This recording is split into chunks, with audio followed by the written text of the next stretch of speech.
يوه يا ابني، انا مش عارفه ارضعك وانا قاعده. انا مش قادره، انا عايزه انام. وبعدين انا حاسه ان انا لو رضعتك وانا نايمه هقعد عليك فاتصك. مش عارفه اتصرف ازاي.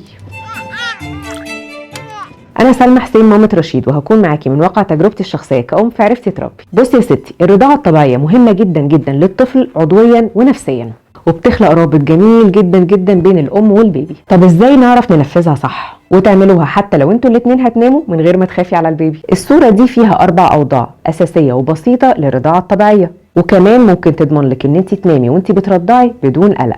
انا بالنسبه لي بفضل الرضاعه بالطريقه الثالثه، اللي هي وضع الركوب الجانبي، وده بيكون اثناء النوم. اما اثناء الصحيان بحب الطريقه الرابعه اللي هي تحت الابط. وما تنسيش بعد ما يخلص رضاعه تطبطبي بالراحه كده اهوت على ظهر البيبي علشان يتكرع. عايزه اقول لك على حاجه علشان خاطر انت شاطره وكملتي الفيديو معايا للاخر، لازم اثناء الرضاعه يكون في تبديل ما بين الثديين من اليمين ومن الشمال علشان يستفيد البيبي من لبن السرسوب، وكمان من كميه اللبن اللي بتنتج في الناحيتين، وده طبعا غير استفاده جسمك انت كمان، والمرة ترحمي نفسك من الوجع. شاركوني واكتبوا لي في الكومنتس، هل بتعرفوا ترضعوا وتناموا في نفس الوقت؟